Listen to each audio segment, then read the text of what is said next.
Thank you for your comments. Next. Okay, just in case, calling again, Thomas O'Grady? Thomas O'Grady, No, okay. not here. Then that's the last card that I have. We'll close public comment then, and then we'll move to a report. Who's going to be giving the report for the department? No one? I can. Okay, present. Aaron, let me just make a comment if I may.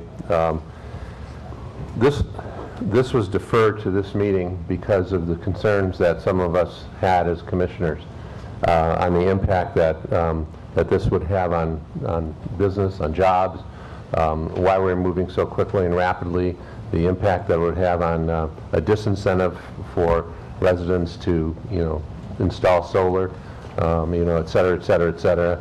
And the department was asked to meet with and talk with and see if there was something that they could do to lie and adjust some of the concerns that some of the individuals have had. Now, please correct me if I'm wrong, because I read through it late last night, having just returned from out of town. But it looked as though I didn't see any changes that were made at all.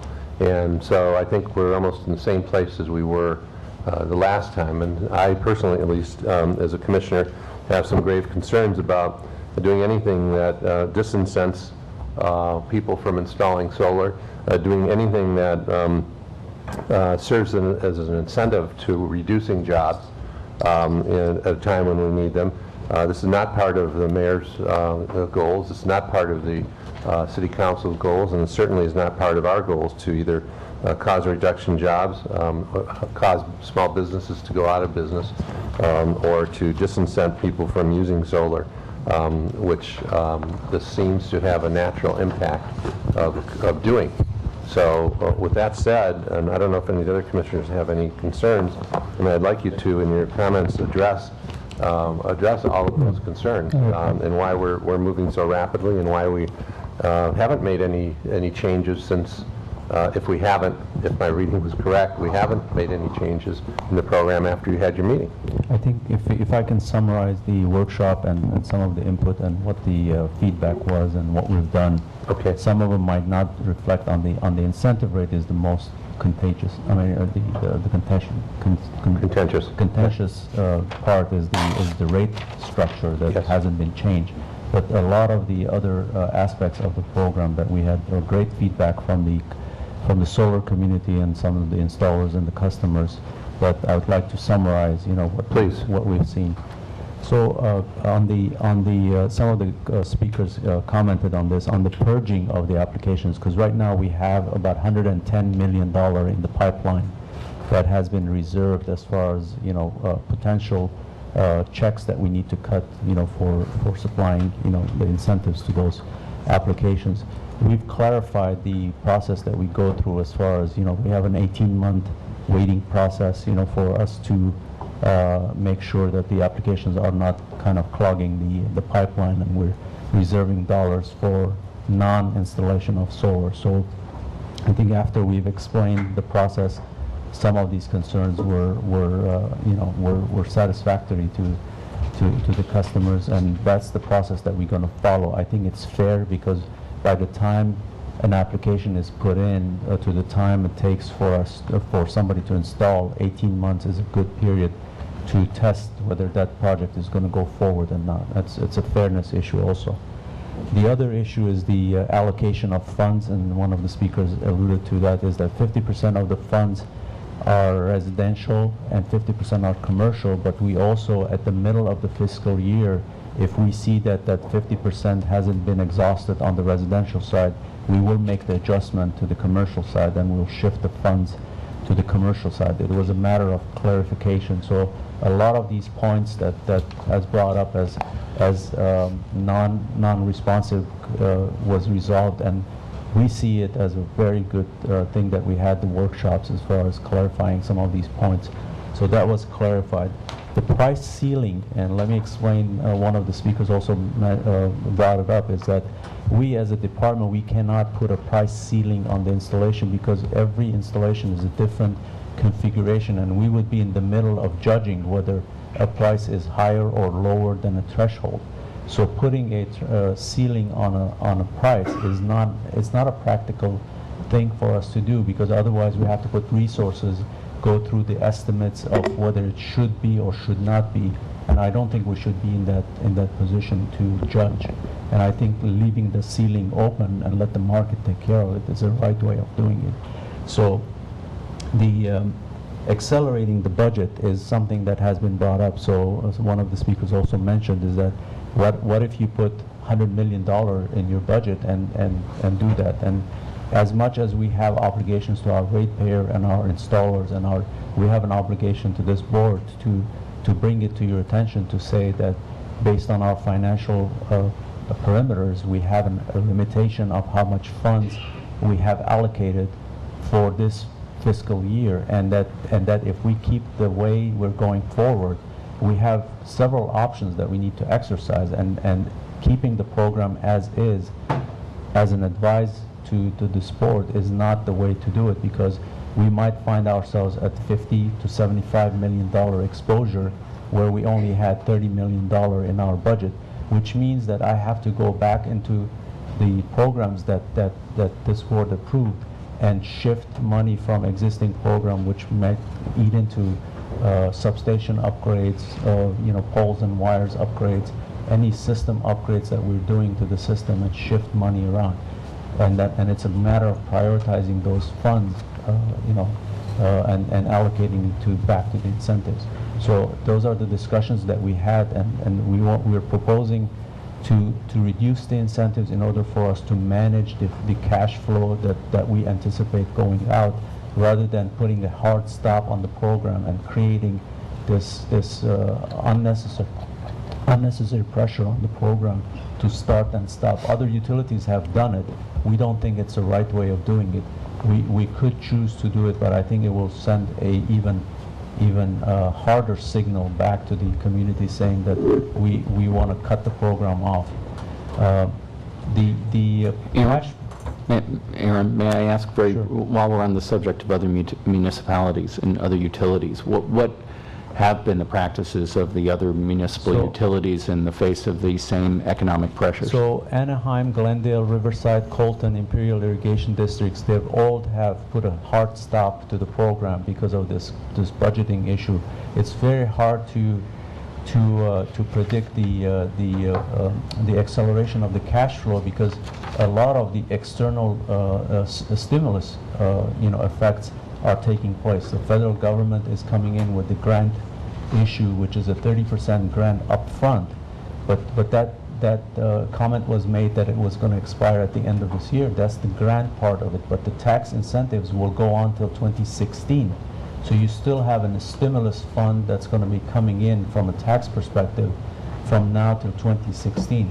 And one of the goals that we had was to extend the program till 2016, so we benefit from the reduction of the material cost and any reduction technological advances in the field, so we can make many customers benefit from it and have that megawatts installed. Aaron, you mentioned a list of all these that have just hard stopped the program, but let's compare apples to apples. What financial condition were some of these utilities in that did a hard stop compared to DWP, for example, Anaheim?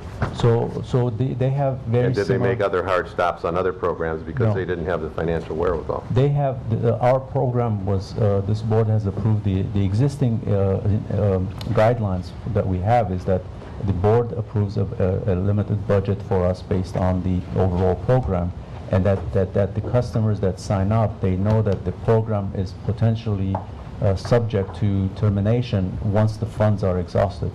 So once we do, once these programs in these cities have reached that target, they have put a stop to it until they figure out exactly what the next wave of budget allocations are going to be, and when they pick up the program. SCE, PG&E, and San Diego have also temporarily stopped the program in order for them to reassess the funding levels and then reassess the incentives, for them to go forward. Another comment was made about the 30% reduction in their, when you include the federal incentives and everything else, the net effect of the bottom line is less than 10%.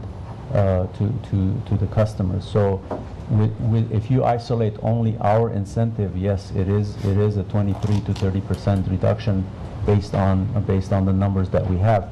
Our numbers are still going to be above the state targets, even with the reduction that we have. But we have to take into account all the other stimulus funds that are coming in there. We have sort of a disadvantage on the payback side because of our rates. And because of that, our payback periods are a little longer than what Edison comment was made about Edison being much more attractive, but the rate plays a role in the payback period, and that's why the incentives are more attractive because of the payback periods. To be explicit, though, it's because our rates are significantly lower than that of Edison and PG&E. Yeah, and that varies the payback period, and we have a challenge there. But I think overall, Mr. President, we're trying to be very responsive on the instructions that we have in meeting our obligation to meet our budgeted limited target on the budget, and we are going to cross the 30 million line based on the backlog that we have. If we spend the money this fiscal year, what we have to do is intentionally defer the payment of the funds to the next fiscal year. So next budget year we will come with a $45 million request to you, and if that's approved, then we have to shift some of the payments, hopefully, to the next fiscal year so we can get the funds available for that. So our choices, and I really commend the community. They came in. We had 103 people in the auditorium. We had great comments. We had great interaction. The staff spent countless hours, trying to address these issues. But it boils down to, again, which priorities do we shift in order for us to get more funding to leave the incentives as is. $110 million, potentially we're going to be at 50 to 75. So basically we're going to be more than double our authorized targets for this year, which means that I have to bring to this board choices that we have to make based on the infrastructure upgrades and other things that we have to shift money in order for us to not put pressure on the rate structure that we have. So those are the challenges that, and it's a good challenge for us because the program is successful. We're seeing a lot of participation in it. But those are I'm just putting it on the table. Those are the choices that we have to make moving forward. Yeah, Aram, do you anticipate? You've heard them talk. Some of the smaller businesses saying they're just going to go out of business because of this, and there'll be jobs lost. Do you anticipate that that's probably accurate? My personal, with the data I've seen, that's kind of exaggerated, because you have the stimulus fund from the federal government that's going to be there till 2016. You have a 30% uncapped tax incentive that's going to be there till 2016. That's a huge infusion of cash coming into this program. Excuse me, may I ask you one question? Because I've heard that the federal tax credits that you've been referring to are really only accessible to the few upper income homeowners purchasing large systems that have a sufficient tax liability. So would you like to speak to that? This question has come up. This is a personal income tax. So basically, if some of the comments were only the upper level pay taxes, which is not a true statement. Everybody pays taxes, everybody has liability, and everybody can carry over the benefits from year to year. So if you cannot exhaust, so let's say you have $3,000 tax liability this year, and your incentive is $4,000, so you take $3,000 this year and $1,000 next year. So you will exhaust your benefits over the years. So that's, in my opinion, that's not a true statement saying that only the upper class pays taxes and they're the only one who benefits from it. Well, it also ties into larger systems. Don't the systems have to be a specific size for the tax credits? It's a 30% uncapped federal incentive. Mm-hmm. So large systems will also benefit from it. It's a larger amount. So if we are past the 30 million threshold now? If we keep on going the way we're at 110, we're anticipating even going higher. So I'm discounting the stale applications or people that are not going to do. So statistically, we've run models on what cash flow we need to get this thing done. We are at $50 to $75 million, which is going to put us double the amount of funds that we have. We can manage some of that because of the fiscal year, July to July timing of this cash flow. So when we're all said and done, I think we can manage if we manage the income of the applications. But if we don't, I think financially we're going to have to figure out, exactly what we do on our existing budgets. How did we get to where we are now? Why wasn't this brought to us when we were approaching what would have been the cap that would have been fit within the budget? So what kicked it in, what boosted the program was the federal incentives that came in. And we've been talking to the community for over a year now, saying that this is going to happen. We are formulating the incentives in order for us to do this. We came to the board on July. We postponed it 3 times. Last time was postponed, and we've been trying to put this in place, and that's where we are. Okay. One of the speakers spoke to the app rate being artificially high due to 1603, I believe it was. Can you speak to that? That program is tax right now. That 1608, or the number is the upfront tax benefit. So the federal government will give you upfront benefit, and that will expire this year. But the income tax benefits, if you don't want it upfront, it's still on till 2016. So that the lease programs that want to take that upfront cash, they have a year to take advantage of that program. So there's going to be some impact on the leasing part of the program because of the tax incentive. Aaron, I was wondering if one of the speakers is correct and there are speculators and squatters that are part of this 50 to 70 million that is running over our budget, do you have sufficient staff to go in and weed out the speculators as they suggested? So we are accelerating that screening process. One of the modifications that we requested for is to install the Park Clerk software, which is something that's going to make us more efficiently screen and generate reports and go through this much more efficiently. Every utility out there has been using it. The community, the installers, and the customers like that information system. So we would like to get the authorization to install it January 1, so we can get on that system. That's gonna make the program screening much easier for us to go through. Right now it's manual, so we look at hundreds of these applications manually, and we do this in very unorganized fashion. But we would like to get this software. So have we aggregated the data of how many are commercial and how many are residential? We have. And where are we? I mean, 30%. 30% residential? 30%. Last numbers was 30-70. So as far as allocation, we're still at 50-50, but like I said, in the middle of the fiscal year, we will reallocate some of those funds that haven't been used over to the other sector in order for us to maximize the funding. So that 50%, is that a goal, or is it a mandate, or is it a policy position, or how did we get to 50-50? I think that was part of our initial guidelines, that we had,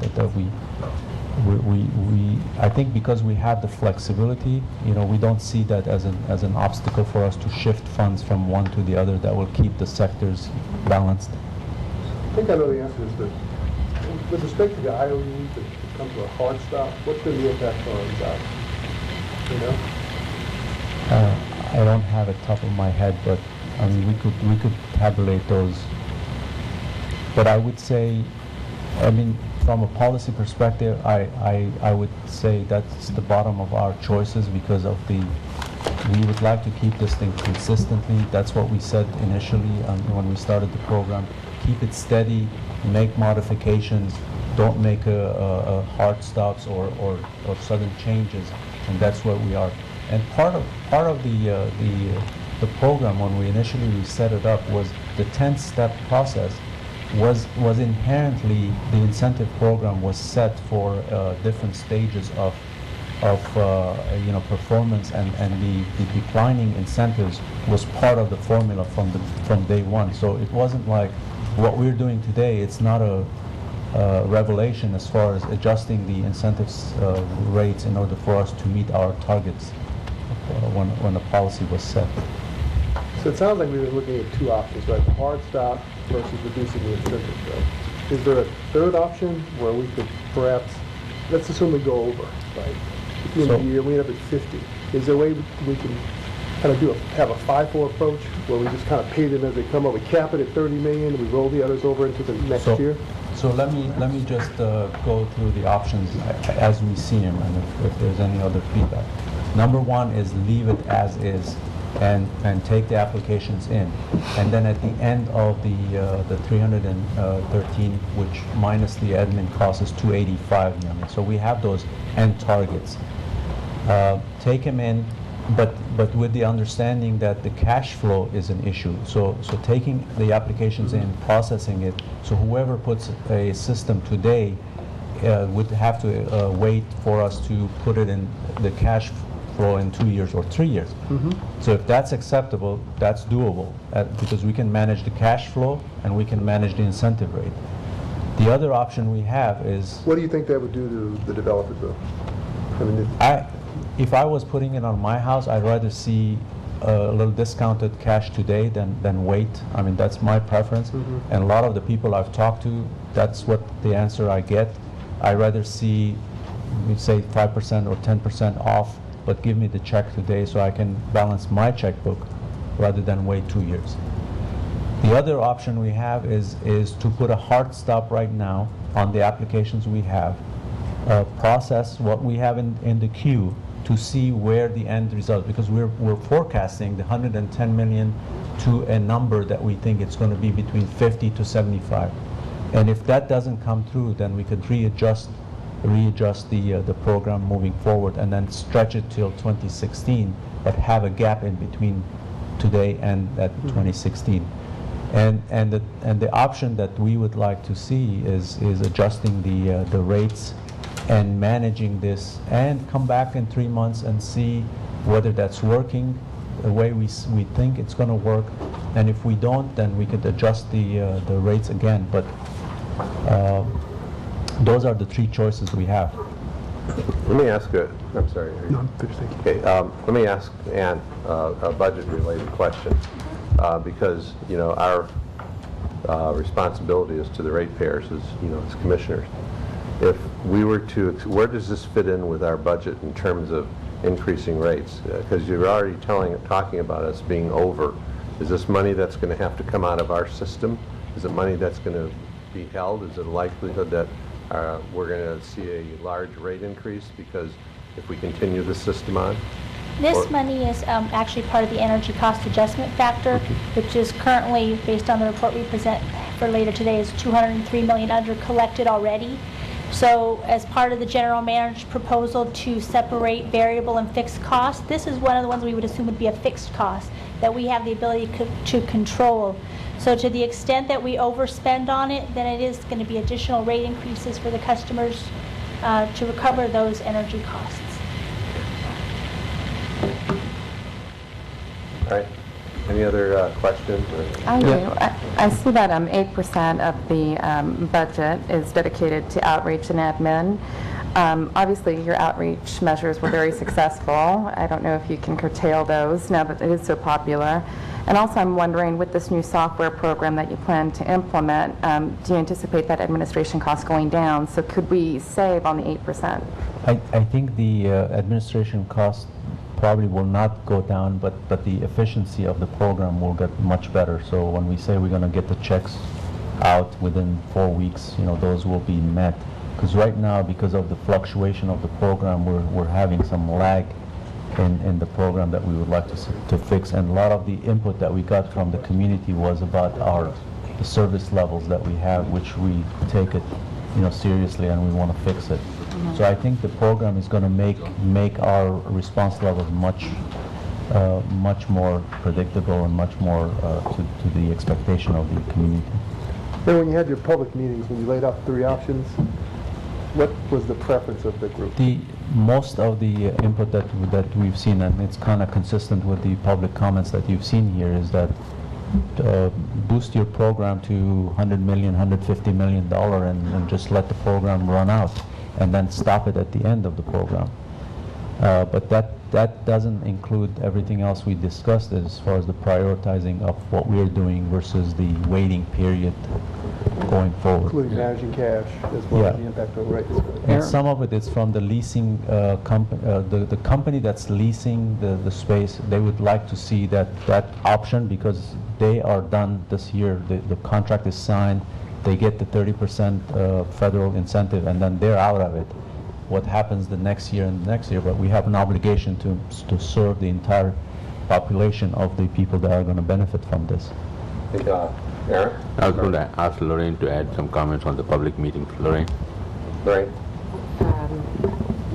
The last time this matter was before the board requested that we increase the outreach, and we added the public workshop, and there was quite a bit of solicitation from the public affairs staff and the community relations staff for invitations and comment. We also held a stakeholder meeting outside of the public workshop and asked them to take a look at, in an informal setting, some of the tough decisions that were before the board and the senior staff. And some of the themes that came out of that discussion involved economic efficiencies with the program. In looking at the letter that was received by the board, I guess it was last week, which I'm just looking at today, it had some suggestions in there.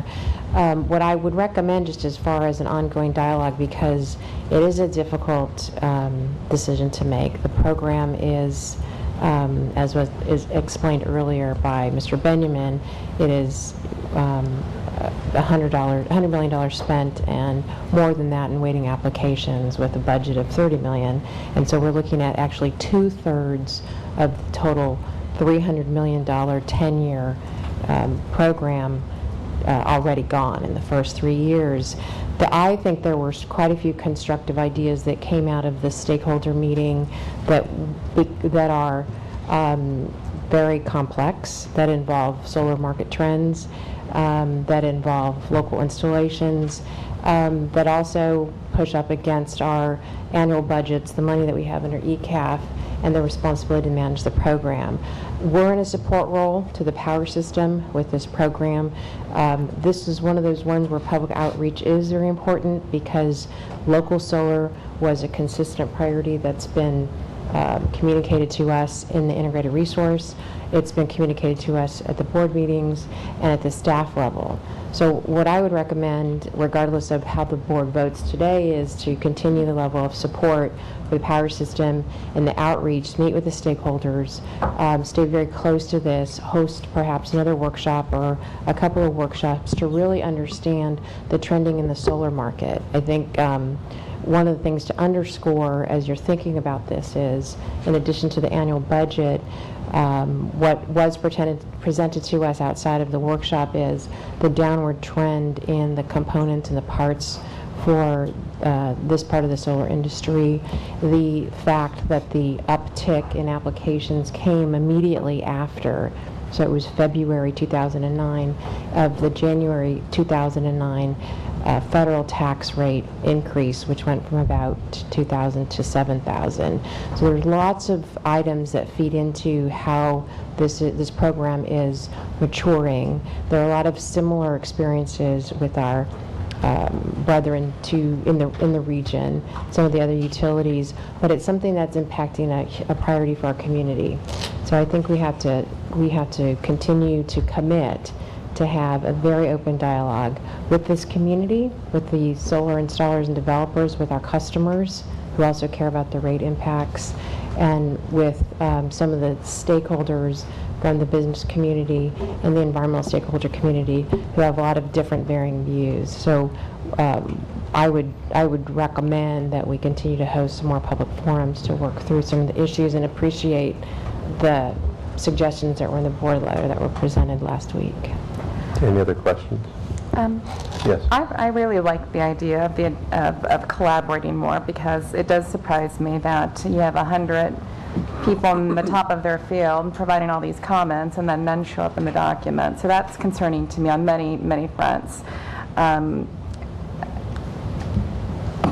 a fiscal year standpoint, can we defer this for 6 months without it affecting the next budget cycle? Because it would be interesting to see if the changes in the federal taxes will have one effect or another on the solar industry here. I know that having spent time on the Mayor's Trade Advisory Council, so much of their focus is the clean tech corridor. So to kind of go against everything that they're trying to do in creating jobs and increasing solar, it really stands out as something that we really shouldn't act upon in a hasty manner.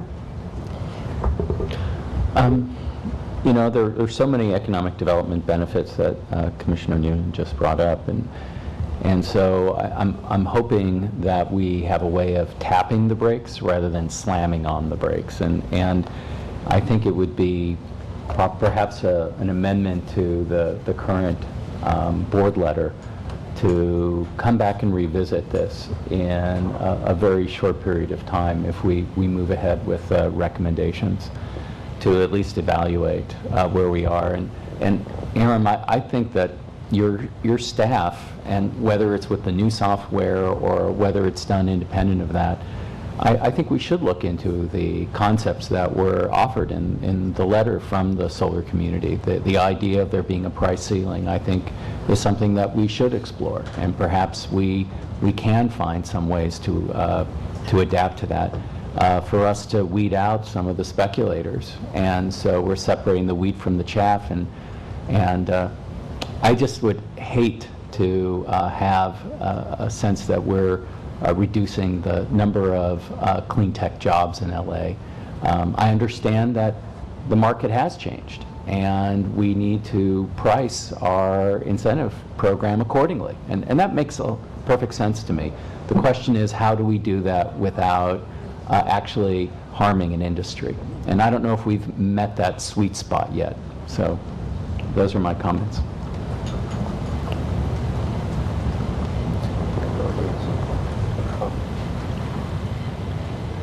Sorry, we're interrupted. Just having a sidebar here between the two of us. You know, let me tell you where I'm coming from. You know, just right now, and certainly I can be persuaded otherwise. You know, given the right circumstances. First of all, I'm opposed to slamming the door and just cutting it off. I think that's irresponsible to a business. I think it's irresponsible to the community, and I commend you for not taking that approach, where you just a hard cut. That impacts too many people and in a negative way. I do and did like the considered approach of you know, holding off, seeing what the impact is of, you know, the tax issues. But then I heard the impact on the ECAP, and that is something that is very troubling to me. As we all know, we have, as commissioners, responsibilities to all of our ratepayers, and yet we are pushing as hard as we can also to, you know, for the benefit of solar, of other types of alternative energy that will bring clean energy into our system. So we're kind of in between a rock and a hard place. It seems to me that Aram's group has done as much as it possibly can to provide a reasonable program at this point, given the financial constraints that unfortunately we as board members all have to take a look at. And one of those is the ECAP. I perhaps suggest that we implement Aram's recommendations, that we send the plan to our economic and what do we call your committee now? Economic Development Committee, I believe. Yes, the Economic Development Committee to work on it, since the adjustments are going to be, you know, slow, and then to come back to us within any number of days that you, as chair of that committee, feel that you should come back to us with any recommendations to tweak the program, and that under any circumstance that we do an evaluation in 90 days to see whether or not there has been a negative impact that brings us into, I think, sometime February. And that way we can evaluate what we do. But I'm not sure that we do have options. Some of Aram's discussion about moving around some of the budget dollars, yes, that's very true, but it's very disconcerting because we have a very aged infrastructure right now. And one of the things that we've done is we've pushed really hard to stabilize that infrastructure so that if we're to take money out of poles or out of any type of infrastructure repairs and costs, that would have a significant adverse effect on what we must do, because for so many years the infrastructure has gone unrepaired. And so I don't see that as a real alternative. I would not want to see, as a commissioner, at least personally, you're shifting dollars out of that. If anything, I'd like to see you increase the stability of the infrastructure as opposed to decrease it as we move in this other direction. So my thoughts would be to approve the program as recommended by Aram, turn it over to our Economic and Development Committee for immediate review. You can meet within the next, what, week? 30 days? Within the next 30 days. Come back to us with even an interim report, and then have a full evaluation done by our staff, and certainly by the people in the community who are here in 90 days as to how it's impacted the community. And I would urge Aram, as Lorraine suggested, to work with the community, you and your department, to work with the community in ascertaining just what the impact has been. There's nothing that prevents you from coming back sooner if you see there's a much greater impact and we need to make a change. But I think our responsibility now, at least my responsibility, I can't tell others what theirs is to move to implement the program, which has been continued over and over and over again on our agenda for discussion because of our concerns, and which now we see we are becoming increasingly, if Aram's projections are correct, and I presume they are, they have been in the past, so there's no reason to differ, is that we are way over budget right now, where we're going to be taking a hit on our financial annual budget. So that would be a long way of suggesting a motion to approve, at the same time sending the matter to our Economic Development Committee for a meeting and report back within 30 days, an interim report back, and then a full 90-day review from the department working with the outside community as to what impact that has, so we can take a look at it and see whether or not we need to make some adjustments. So that would be my motion, and certainly subject and open to further discussion or modification. May I suggest a modification that the power system also is tasked with evaluating their ability to have price ceilings on the installed solar, and also their ability to weed out speculators in the program. And yes, we would make that part of the Economic Development Committee discussion. Yes, that would be fine. And I would hope that you would not just take the cap issue, but you take the letter, the entire letter, and the recommendations in the letter, and go through them point by point, and evaluate them and comment as to whether or not there are things that we can deal with. So your motion is amended, but expand it to include those other items. And I'll second. Thank you. Any objections? I just have yes, sir. one other comment. I tend to agree with the approach offered by the President. One thing I'd like to see is for the Economic Development Committee to focus on the likely or projected impact on rates. I think we need to understand that moving forward. Yes. Thank you. Yes, Commissioner. I just have to state that, my personal preference would have been not to make the changes and to have done the economic study beforehand, because just like we're on a budget, so are all of these businesses, and to curtail their inflow for 3 months may be very damaging to these small businesses. And I also think it really sends the wrong message about LA being the greenest city and doing the right thing for the homeowners and the local economy. So I just have to state that opinion. I think I'd be in the same place, but built into this program was adjusting the incentives. It's not like that wasn't at least, we weren't aware of that going in, that this was a possibility.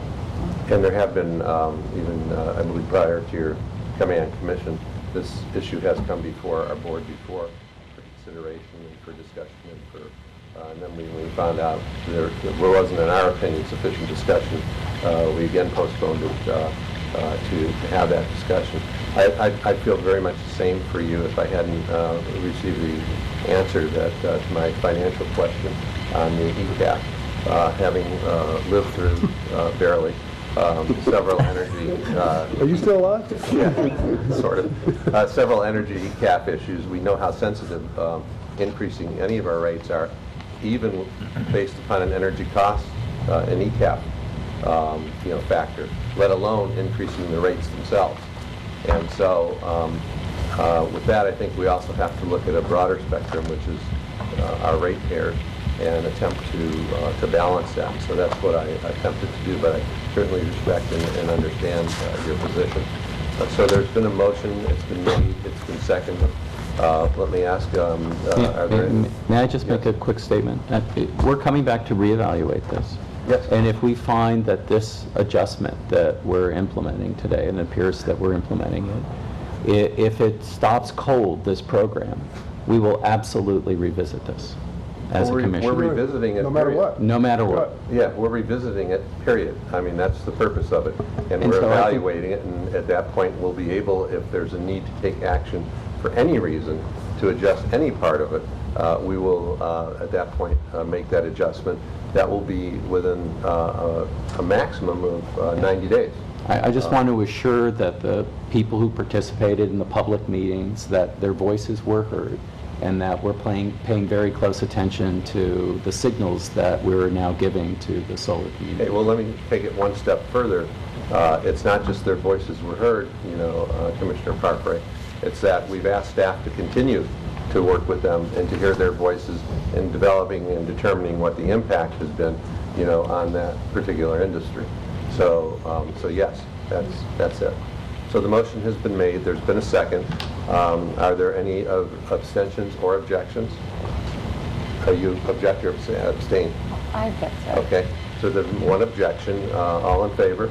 Signify. Aye. So it's a 4-to-1 vote in favor of the implementation, subject to the conditions and the limitations that we put on it. And I can tell you, staff knows this commission, and we try and work, this commission, at least all the members of this commission, try and work very well with staff.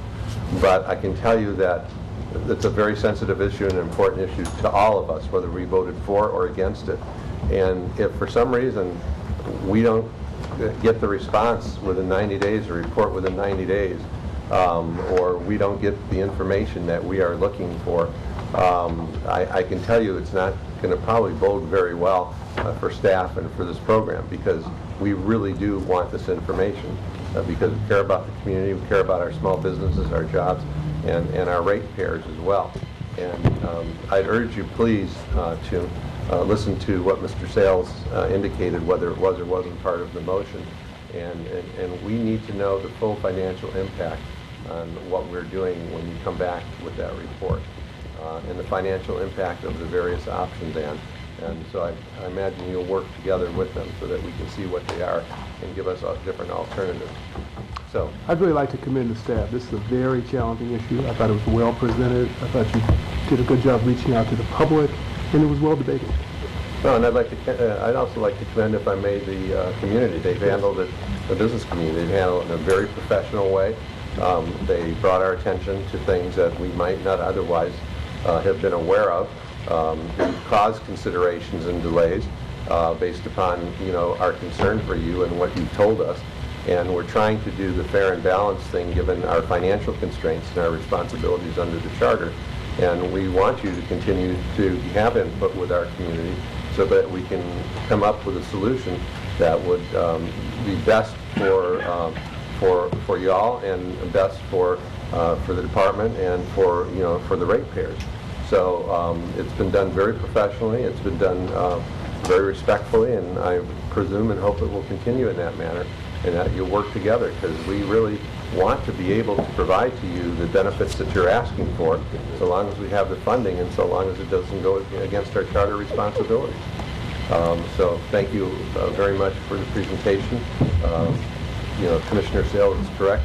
You guys have done an outstanding job on this, and so have all the commissioners. And we vote our minds. We can disagree on issues, and that's fine.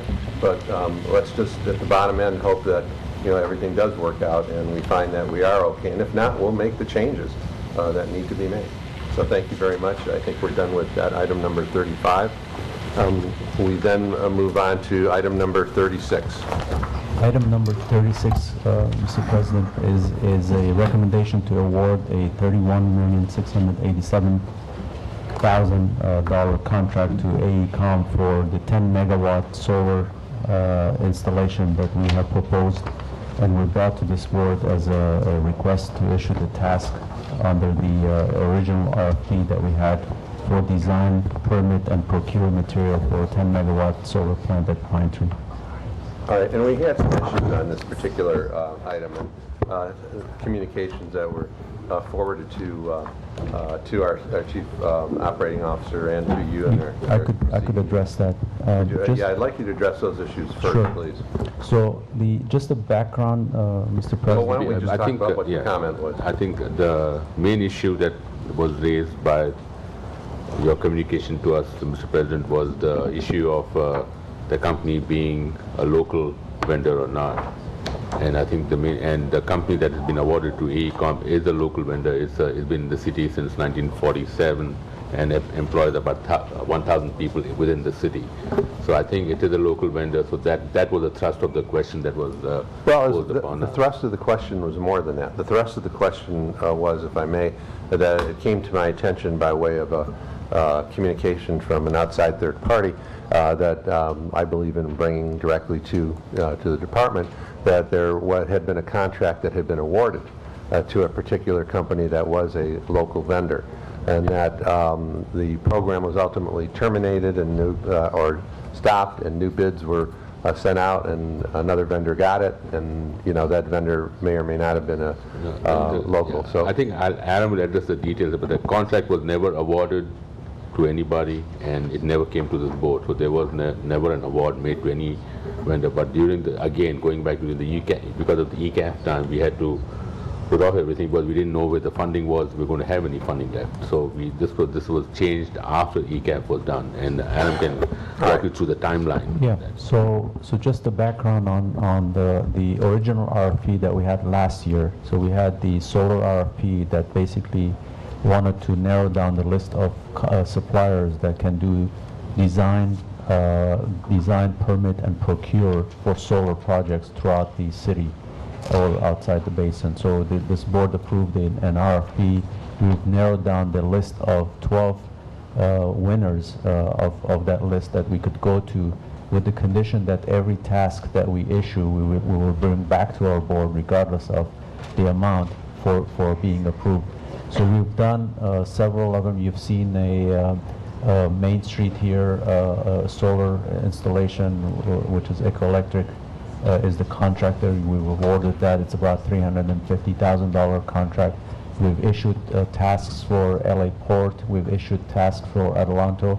And specifically for this project, we've issued the task. The original task that we've issued was back at the beginning of the year to go through these two solar projects, and the source of funding for that was the ECAF structure that we were going after.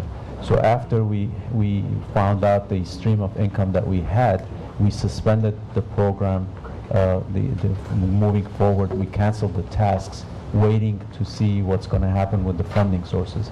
Subsequent to that, our financial services organization applied and received subsidized the stimulus bonds up to $155 million that covered 3 projects: solar at Pine Tree, solar at Adelanto, and the additional Pine Tree turbines that we added at our Pine Tree Farm. So we've added 10 more turbines in there. So those 3 projects totaled $155.5 million, which was a subsidized bond issues by the state, which didn't come through till July. The city council took jurisdiction over the bond, acceptance of the bond. By August of this year, we got cleared to go ahead and receive the funding for those $155 million. Subsequent to that, we reissued the tasks and picked up where we left in order for us to go ahead and pick one of those 12 companies that the RFP had narrowed down. And then we went through the competitive bidding process throughout the evaluation and everything else that we've done, and then this is the result of that evaluation. Okay, I appreciate you explaining that, because I think it's very important to the public and to those who are submitting, bids and responding to the RFPs, that they know that they're clean. This is a clean process. We're not selecting, and then because a particular bidder is selected, we send it out to rebid. This is a project that was stopped and sent back out because of a very significant reason, meaning the ECAP and our funds. And so thank you very much for explaining that to me. Go ahead, please, Aaron. And the question I have is, do any other commissioners have any questions on this particular item that they need a presentation on? Because if you don't, then we'll just move forward and we don't need the report. Move to approve. Is there a second? Any objections or abstentions? Seeing and hearing none, carries unanimously. Thank you very much. Sorry to brought you up here. Thank you. Item number 37. Item number 37, Mr. President, last time we brought it to the board was the question about the process that's in place to make sure that the efficiency of the consumption of the electricity, because of the discounts that we're going to do, is not unchecked, is not something that we need to make sure we have checks and balances in our system to address that. So 2 things that we would like to bring to your attention: the Title 24 requirements that are in place before the discount is enacted, which means that everything that they have to do to make sure that the building or the facilities are efficient needs to be checked off, and then that report needs to be submitted to us, which has the window weatherization, the air conditioning efficiency, and on top of it, our rate structure that we have in place is that if you have, say, the example was the use of inefficient machinery in order for them to produce more because they have the 35% discount, our rate will penalize the inefficient use of energy because of the power factor that we measure.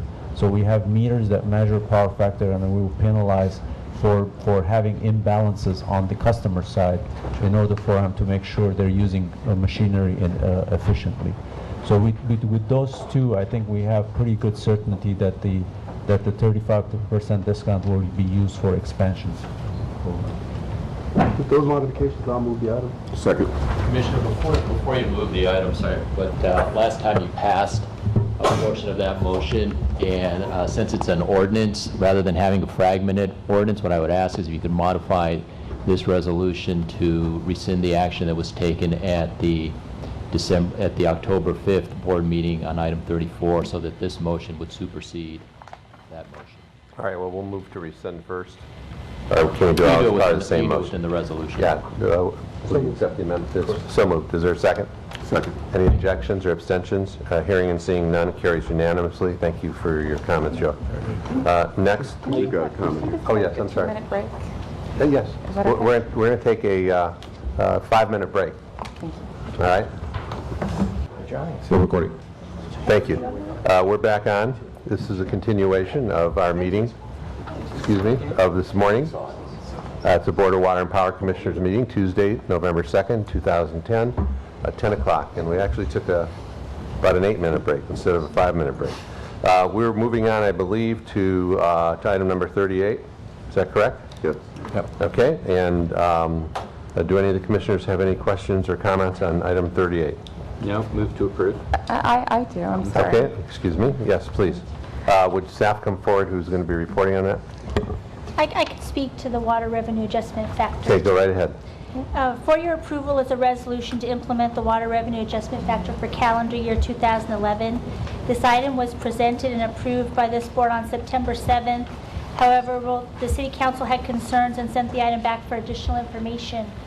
We've provided the additional information on September 20th and October 7th, and we've included copies of those letters in your board package today. And the current water rates are 100% volumetric. We have no service charge, and so we need this whenever our base rate revenue falls below the target that's in the ordinance. And because the revenue earned from all of our different billing factors can only be spent on specific items, it's essential that this water revenue adjustment factor be approved so that the water system has the resources to continue infrastructure improvements that would normally be funded by base rates.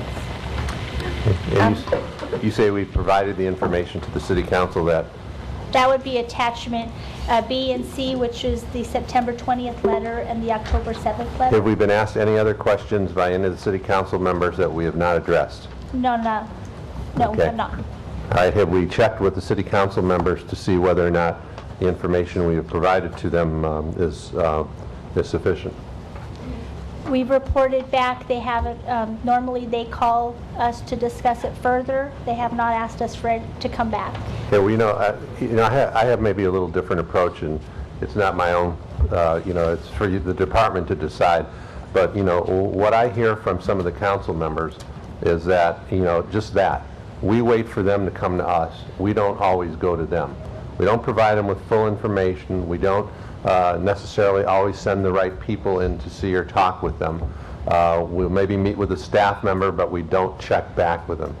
When we've had an item that has been rejected because of insufficient information, if that's the reason it was rejected by the City Council, and we respond in writing to them, I think it behooves us to take the appropriate aggressive approach, which is a reasonable approach, to then go to the council members to make certain they've received the information and documentation, and to ask them if they have any other questions and to explain it to them if they do have other questions, because they're inundated with all kinds of information. Sometimes staff sees it, sometimes council members don't see it. I mean, if we, I'm not suggesting we have to do this on every single issue, but when issues are this critical and this important, and we know that they didn't have to begin with the information that they needed, and we think we've responded to it, I don't think we should be leaving that to thought. I think we should be out there appropriately and aggressively contacting each council office to see if they've received the information and see if they've have any questions or any comments whatsoever, and even arrange for meetings with the council members or their staff people who are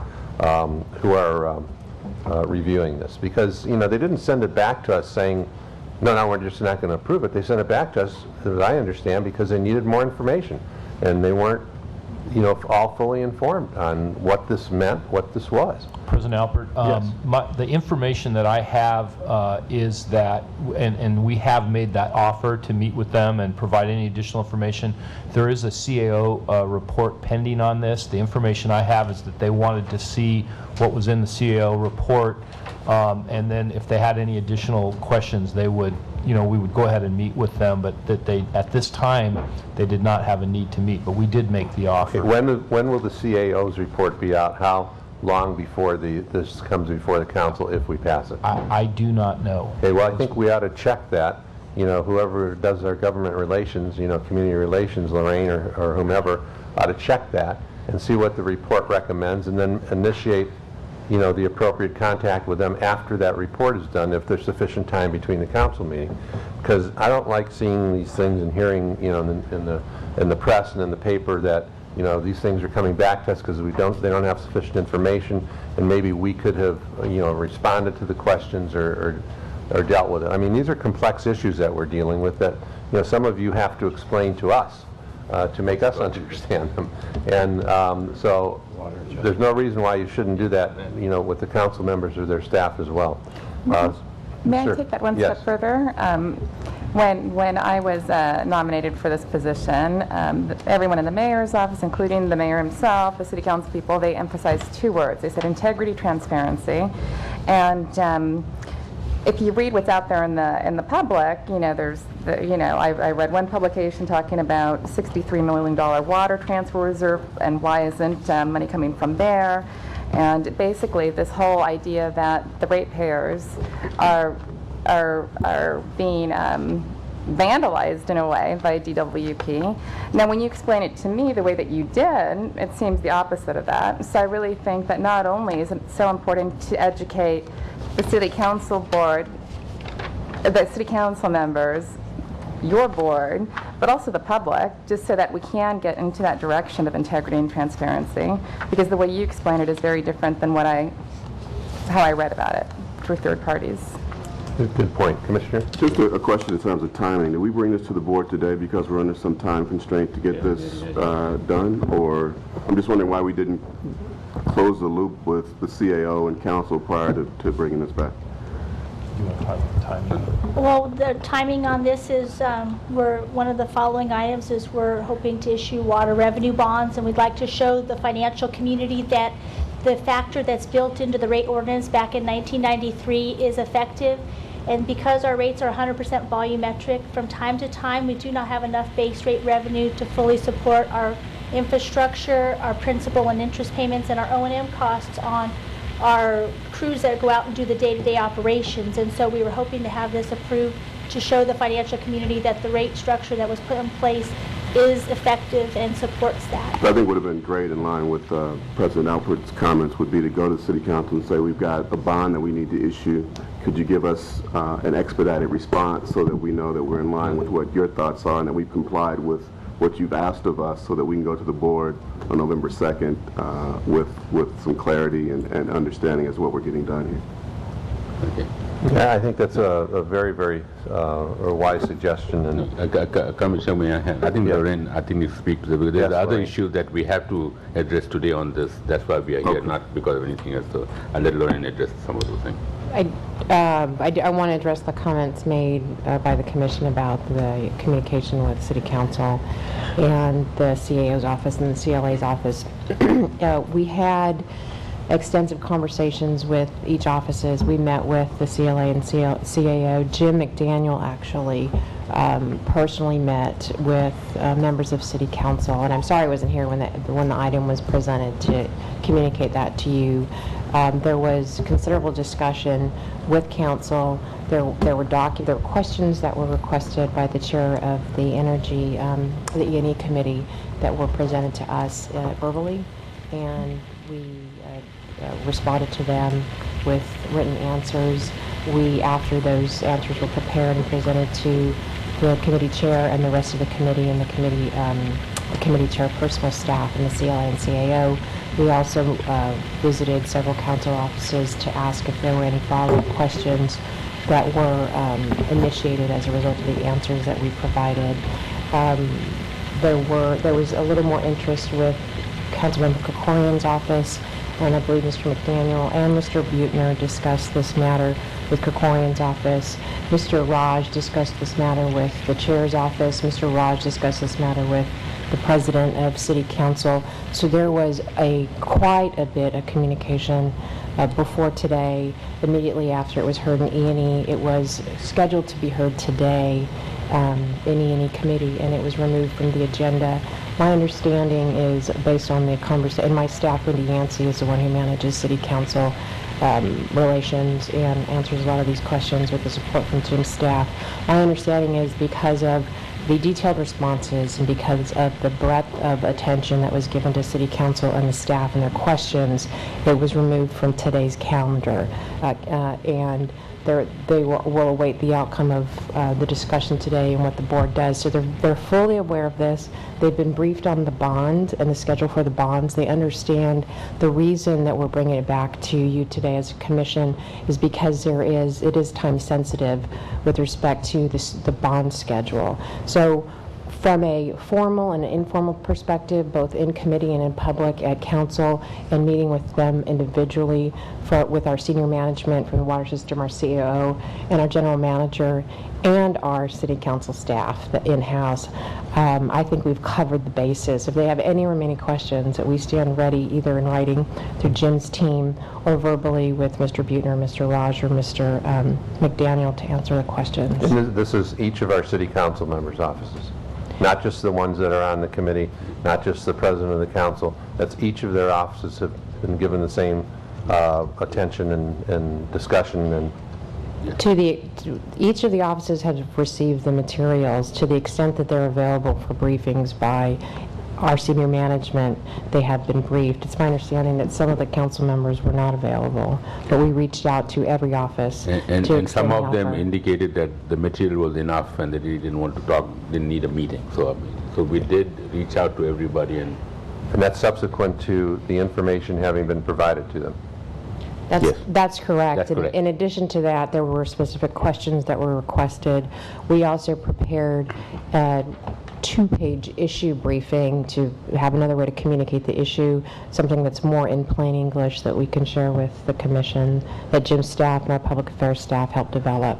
Did we do this before the first vote, too? I mean, other than the questions which came afterwards. I mean, did we have the same type of outreach? Did we have the same meetings with all of the council members before the first vote?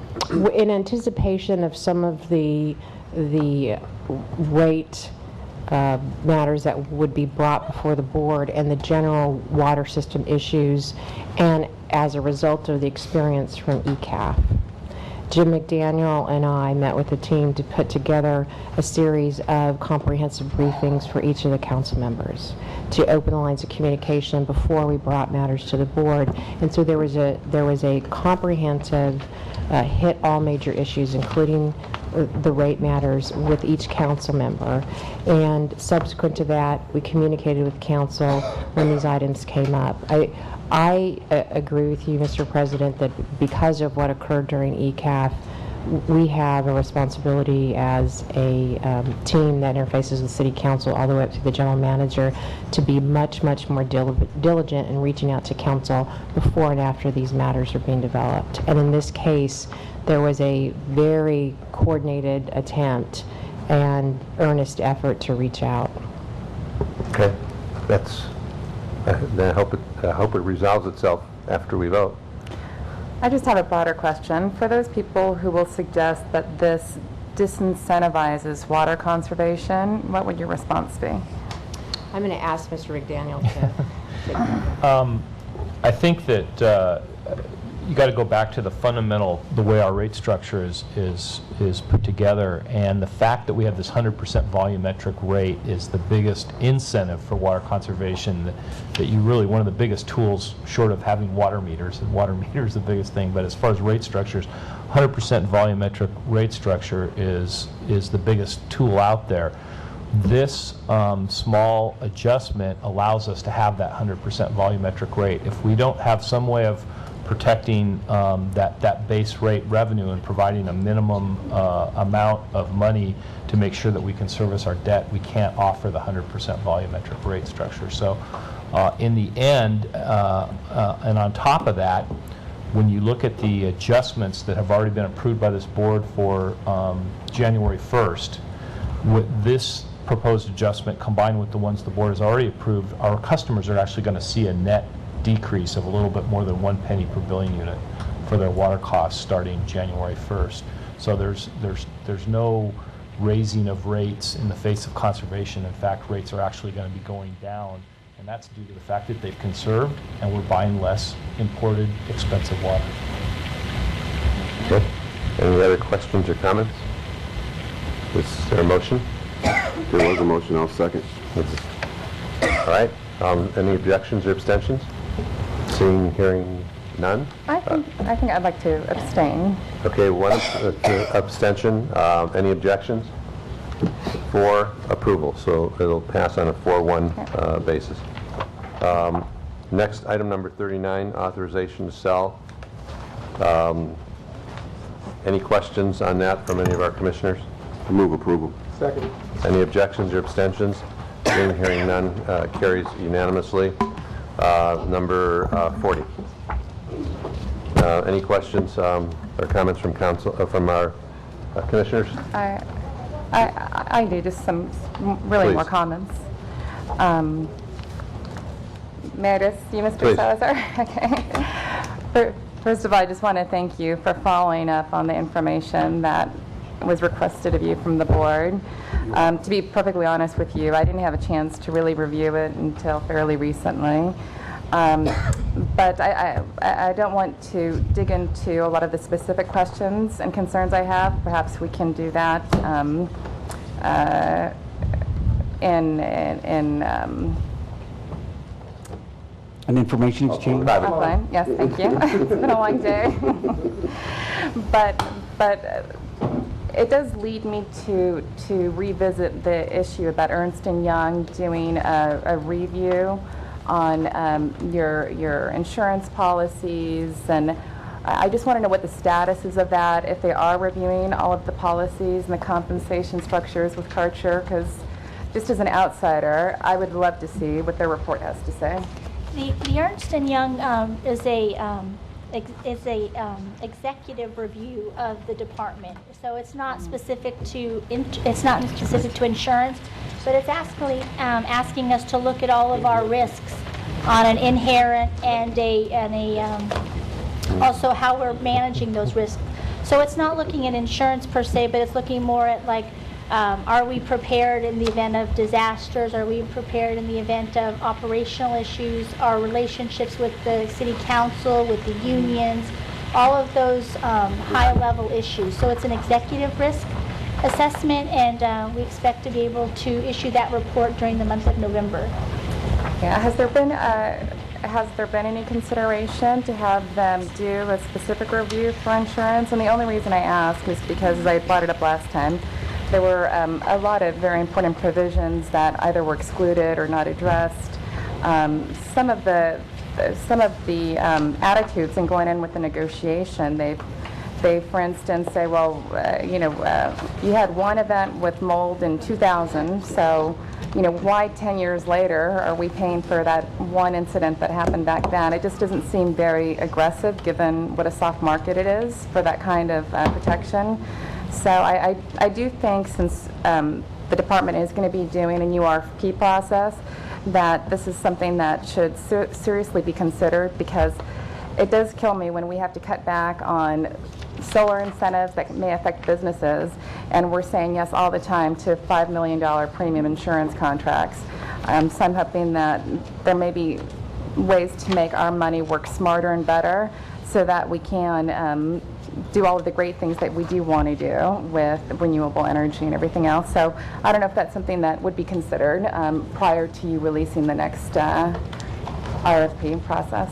We could definitely look into that, and we're also working on a report to, inform the board as to what we have insurance for, what we don't have for, and, our counter proprietary departments, and that may also give us some feedback as to what you'd like to see us push back on or build up on. Yeah, and then on that note, I would love, as you're reviewing the policies, just because I do have experience in it, I would love to have a copy of the policy bought with the approval memo. So that'd be great if you could do that. Certainly do that. And the compensation structure. Definitely. Great. Thank you. Okay, any other questions or comments on that item? Is there a motion to approve? So moved. Is there a second? Second. Objections or abstentions? Seeing, hearing none, it carries unanimously. Thank you. Thank you, sir. Item number 41 are filed items. Unless there's any questions or comments from the commissioners, items 41A, B, and C shall be deemed filed. Item number 42, management report. I guess Ms. Weldon's going to be doing the update, or who's doing the ratepayer advocate status update? We're going to defer that update to the next meeting, sir. You're deferring that? Yes, sir. Mr. President? Yes.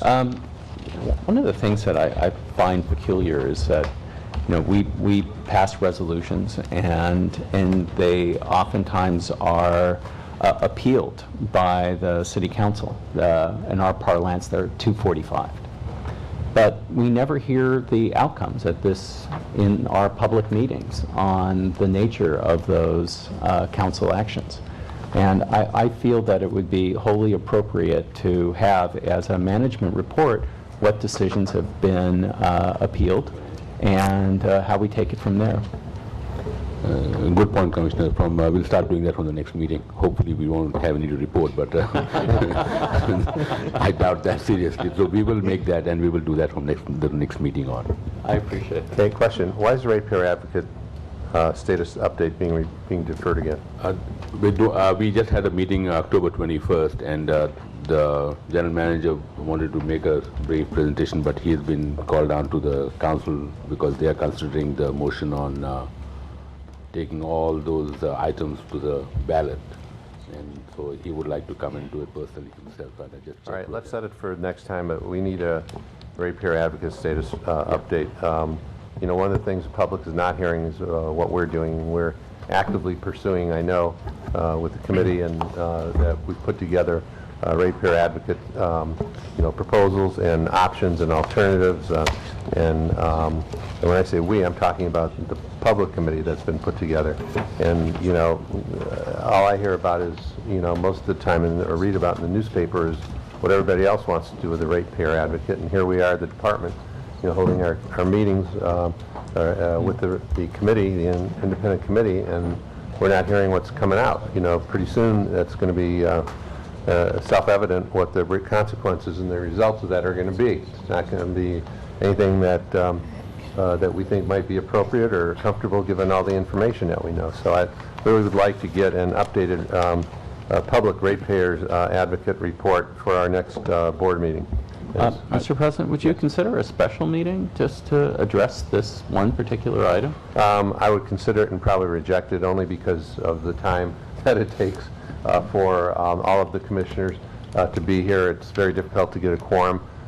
If it comes down, Jonathan, if you and I talking, there's an urgency to it. That would be one thing. But I know how difficult, as I say, it is to get a quorum for these meetings and to engage staff for each one of these meetings. So, you know, that certainly is a consideration. But let's see if we can wait for 2 weeks, and if we get our report, and then perhaps after that we might need a special meeting if that's all right with you. So. That would be my thought at this point. Going on to Weatherization Assistance Program, is that Lorraine?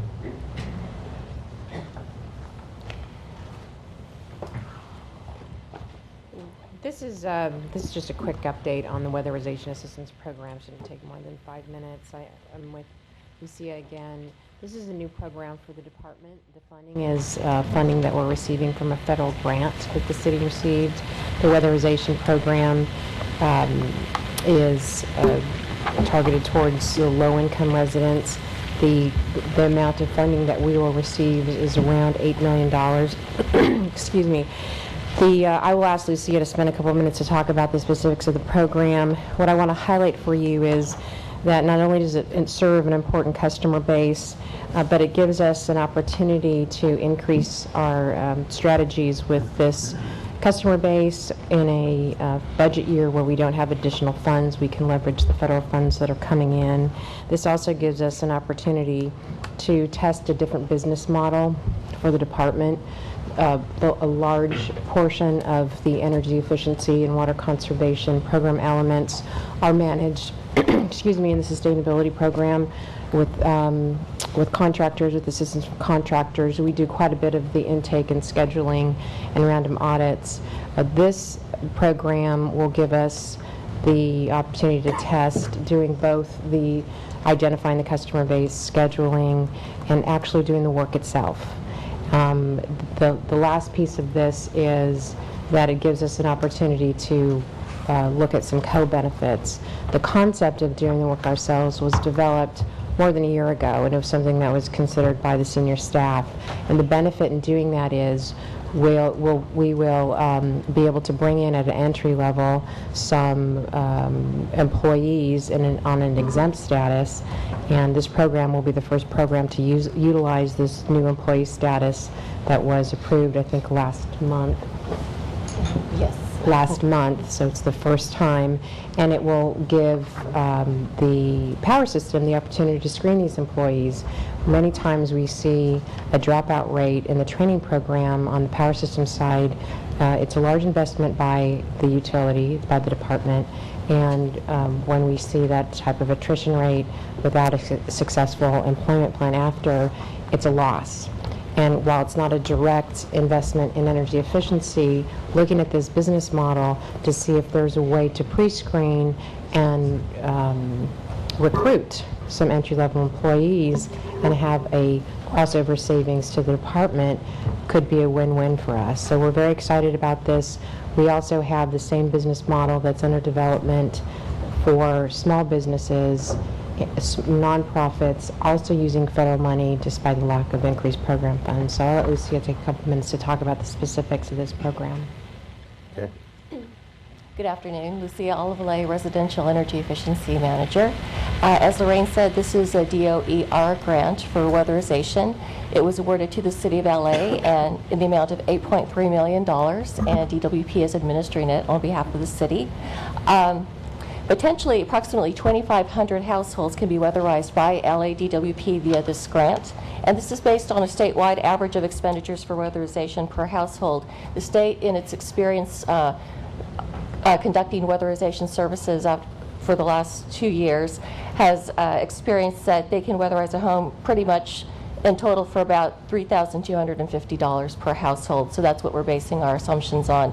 So for the total amount of $8.3 million, we estimate we'd be able to weatherize between 2,000 and 2,500 homes. Our mission for this grant is to improve the quality of life for some LA residents who are in most need of assistance. We aim to achieve this goal by reducing heating and cooling costs for qualified low-income families with high energy burdens by providing them with free weatherization services as permitted by this grant. We will do this by improving energy efficiency and, when possible, the health and safety of homes.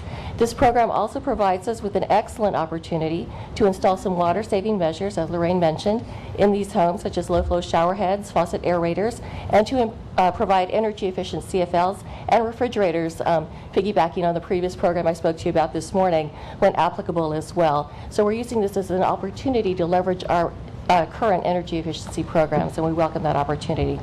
We're also very excited about the opportunity that this DOER grant provides us to create training, development, and future employment opportunities for existing and new personnel, such as the utility pre-craft trainee, the UPCT position that Lorraine mentioned. So that is new ground for us. And because we're new to the weatherization business, and due to the fact that weatherization measures installed from one home to another can differ based on the specific needs and the condition of each dwelling, we're not really sure as of yet as to how much energy savings to expect overall from this project. However, I can tell you that the state of California has provided data to us indicating that a typical household saves approximately $400 a year on energy costs. That includes gas and electricity after weatherization. We'll have a better sense, frankly, of what to expect and shoot for in terms of energy savings once we have a few homes under our belt, and we'll make certain to provide you with that information at that time. One of the questions I'm asked quite frequently recently is, what is weatherization? And depending on who you ask, you get a bunch of different responses. Essentially, weatherization is a general term used to describe work performed to a dwelling to help reduce energy use by reducing heating and cooling losses. Today's weatherization methods follow a sophisticated approach that's based on site-specific diagnostic testing and targeted treatments. The primary measures provided by weatherization programs today, and which we at LADWP will provide via this grant, include in-home energy education, which is critical and required by DOE, home combustion appliance testing, energy-related home repairs, blower door guided air sealing, heat system safety tests, repairs and tune-ups, duct insulation and sealing, attic insulation, hot water savings measures, which includes insulation blankets for hot water heaters, and again the low flow shower heads. Each of these measures and services in and of themselves are very labor intensive, and they require specific training and expertise. To that end, we have teams of personnel assigned to cover the spectrum of services that we will need to provide for this project. I'd like to start with the energy efficiency team. We have a team of folks in the Residential Energy Efficiency Office, and there are currently 10 staff members assigned to the weatherization project, in addition to their other everyday duties. Essentially, the Residential Energy Efficiency Unit is responsible for creating the infrastructure for this program. As we said, We don't perform weatherization typically. We work outside of the homes. This is brand new to the department. We're actually going into customers' homes and providing a service. Entirely new, something we're very excited about, but it's a learning curve for us. So our residential EE team has developed the program infrastructure and the workflow. How is this going to work throughout the department? How are we going to communicate with one another? We meet weekly with ARM staff in the power system, and we talk about this, and we developed a workflow for the program. We're also developing the program's electronic database, which will assist us with financial reporting, not only to the state, but to DOE. We're interacting with the state and DOE to ascertain that our program meets the grant's contractual requirements. You approved this contract, I believe it was in April, so that we could accept this grant. We're involved in preparing and maintaining customer records, providing information to the state and federal government for reimbursements. This is a reimbursement grant, so we perform the work, we front the money, and then we're reimbursed for it. So it's critical that we report properly so that we receive reimbursement. Determining the highest energy burden customers who meet financial criteria. Being a low income rate discount qualified customer at DWP is not sufficient to qualify you for this program. You must meet the DOE criteria. So the approach we've taken in residential energy efficiency is we've determined, first of all, who our low income discount rate customers are, because that's the criteria point number one. But then we had to go a step further and determine who of these customers who have the highest energy burden. And so our staff did a great job working with customer service, going through our database, and we've selected the top low-income customers. By top, I mean highest energy burden. And those are our targeted customers for this program. As Commissioner Parfrey mentioned earlier, you know, our low-income rolls are growing. There are a lot of low-income customers, and we just want to make sure that we can reach out to them. However, we are very limited. We only have $8.3 million, so we need to make sure we reach the people who need this most. What's going to happen, the way it'll work, is once we identify who these customers are, and we're in the process of doing that now, we issued a letter, and I think you have it before you with the green folder. We issued that letter on Friday, and this is part of our intake process where we reach out to our customers. The letter was mailed out on Friday and Saturday. As of 8 o'clock this morning, we've received over 100 responses. So that tells you that there's a lot of interest in this program.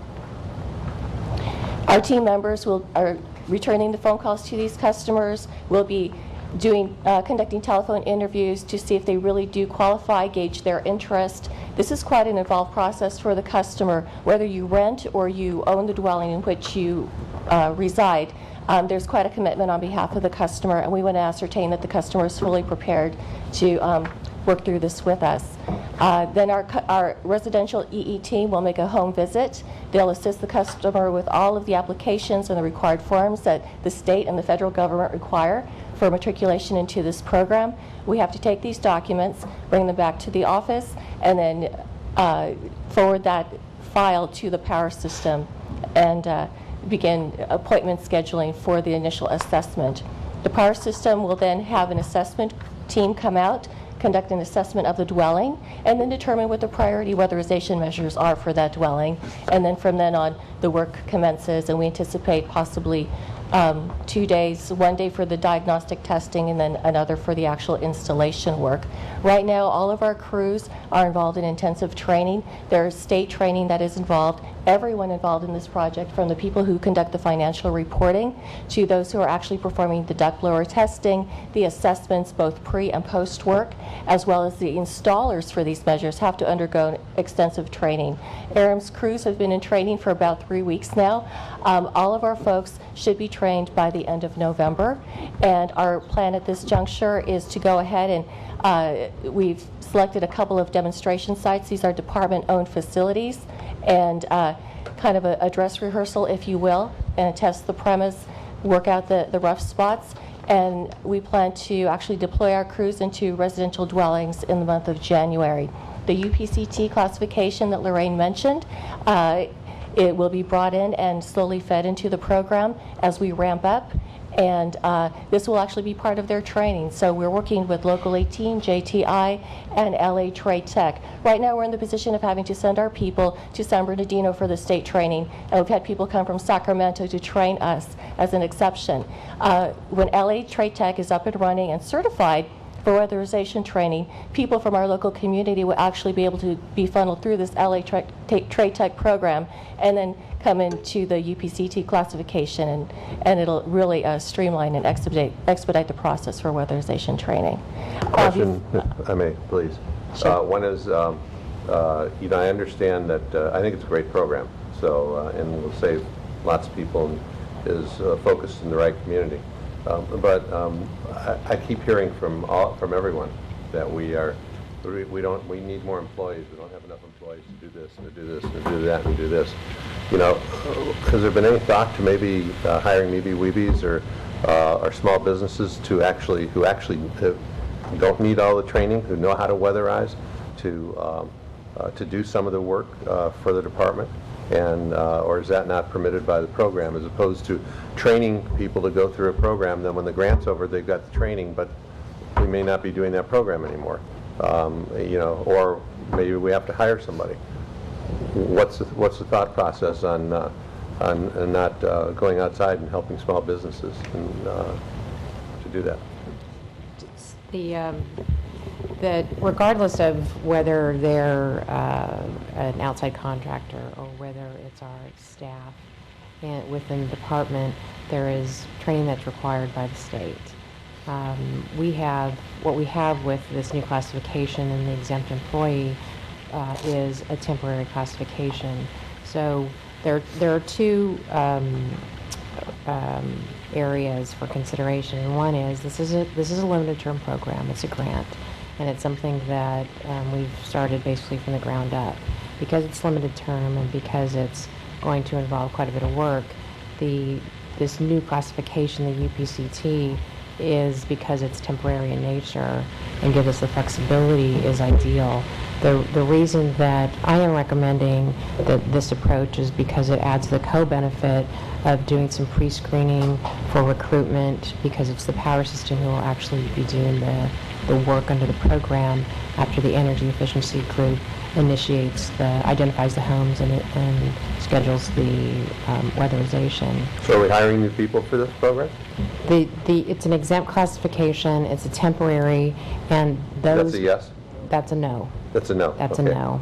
I had a handful of new hires that were required to create the program that can be used in other areas of the energy efficiency and water conservation. I will come back to this commission in a month with a comprehensive report on all of, this is just one, on all of the energy efficiency programs that we're executing against. The other component that I want to share with you is, while this is a weatherization grant and the primary goal is to reduce energy use, because we're going to use the exempt classification, which can be temporary, it's not a permanent hire, and it's entry level and it's creating opportunities within our community. We can also, through this program, achieve water conservation for the customer, because it's department driven, and those employees can be trained on water conservation strategies, so they can go at the same time they're at the home. We can have a crossover and have savings for the water system and leverage the water conservation program that's also part of sustainability. And we drive that through the use of the exempt employees. It's also an opportunity for us to track for the board the install cost of the energy savings and water savings, and help you measure that through a pilot program. I get a lot of questions raised that are on the other end of the question, Mr. President, that you asked, which is, why aren't we using more employees, and can't we use this new exempt position, which is temporary and designed for programs that are not indefinite. And this gives us an opportunity to test it, to demonstrate that it can be cost effective and there can be crossover benefits through recruitment and water conservation, and bring the results back to you. One of the metrics, of course, will be the installed. We talked about it earlier. It was 4 cents for the refrigerator program, but also the metric of savings from lost investments in employees who don't make it through the training program and the other co-benefits. It will be a comprehensive analysis that we can test for about 16 months, 18 months, and the investment is from the grant money. Yeah, I'm not sure that answered my question. My question was, number one is, we hear that we have a shortage of employees all the time, that we could always use more employees, and I believe that to be true. This is not taking jobs away from unions. I'm not looking at that issue. But if we do have a shortage of employees and we're moving them into one type of program, that means that we're losing employees in a particular area, depending upon how big this program is. So let me finish, please. Second is, I don't understand why we don't explore, or maybe we did, and compare and contrast the benefit of offering this type of a program, even though it requires training. And listen, people want jobs, they go and they get trained. A company wants to take on a position, that we've got companies out there that are hurting right now, that are going out of business, that are pretty good companies, that could also help fulfill this, and may be willing to incur the training and education, and maybe more cost efficient for us. I'm just curious as to whether or not we use that, we balance that, or is this just something that we always do internally? We've got minority-owned businesses, we've got women-owned businesses, we've got just plain small businesses that that are doing this. And we've done it in other programs. We've gone out with some of the lighting programs that we did, and we went out and we used outside contractors to do some of that work. Some of it worked well, some of it didn't, but some of it worked very well. And we provided jobs for even on a temporary basis. But specifically, was that a consideration, and why was it rejected if it was? And I'm sorry I didn't communicate that more clearly in the previous answer. It was a consideration. The exempt position, which are temporary, they're going to run about $16, $18 an hour. It's not a permanent LADWP position. It's that they're screened and trained through our Local 18, Local 11, I believe. I think it's important, Mr. President, to utilize the services of our colleagues at the union to help us screen, especially if it's on a temporary basis. We have not gone into the customer's home in the recent past to conduct these upgrades. We have been on the programmatic side of the rebates and the program, similar to solar. We are going inside. We do have to have employee screening. I think the union is a good partner to do that. I'm not complaining about the union at all, but if, just say it, if this was a union deal that was made. I think, I'll try and answer that question. There's a couple of issues here. The one, I think we have used that in the past for the SBDI and so on. We have used contractors in the past. The concern, and there were concerns then, and I think the concerns are they're not well trained. And the other issue is, do we want them to represent DWP inside a customer's home? There's a liability and there's concern about that. So that's one issue. The other one is we're not hiring people, and I think that's going to be clear. These are exempt personnel that we are drawing from Local 11 and wherever they might be trained from. They will be used for this program, and when the program is done, they're gone. So we're not going to be adding to our roles in the long term. Only they'll be hired temporary, basically like temporary employees. They'll be hired for the project. When the projects are done, they'll be gone. So that's. I think I get what we're doing. And the lion's share of the energy efficiency program is driven by contractors and small business owners. This is about $8 million. It's additive to the $68 million budget that I have in energy efficiency. The lion's share of it is still the model, the business model that you described. The lighting program that you described, SBDI, in fact, is running in December, and that's something that we're evaluating. And there hasn't been a recommendation. This is a small, the way I see this program is, it's a small step to test to see if this business model in fact works. As you know, we received some audits last year on the lighting program. We've addressed the issues in the audit. This is testing in a very small way an alternative business model with temporary employees that are screened. Okay. So I recall that when Mr. Freeman was here, he was talking about green doctors green. I took exception to the use of doctors because usually people have to go through about 6 years of school to become a doctor, but they would make house calls. And this is related to this. This is the pilot Right. associated with that project. But Right. and it's only $8 million. And I would almost think that if you added up the staff time that DWP has put into this, I mean, there's been a considerable investment on our part to just handle the DOE's $8 million. Well, I also was wondering about the heating piece. I mean, if we're doing the weatherization, we're putting in insulation, we're doing caulking, it strikes me that we're actually providing a benefit to Southern California Gas Company, inadvertently. And is there any way that we could go to them and say that we're providing this benefit for your low-income customers, and there should be some offsetting costs that they could transfer to us for this project? That would be one question I have. And the other one concerns, where this program is actually going to take place. I mean, just thinking out loud, I would think it would be in the hotter parts of the city of Los Angeles and where there are low-income people. So I'm thinking, East Valley would be an area where there might be a concentration of DWP customers that would access this program. Would that be accurate? Are there any geographical limitations on who we're really going after? Those are both very good questions. Yes, in regard to who we're targeting, our zone, the zone given to us, it's a territory that was provided to us via the grant, and it actually spans various areas of the city.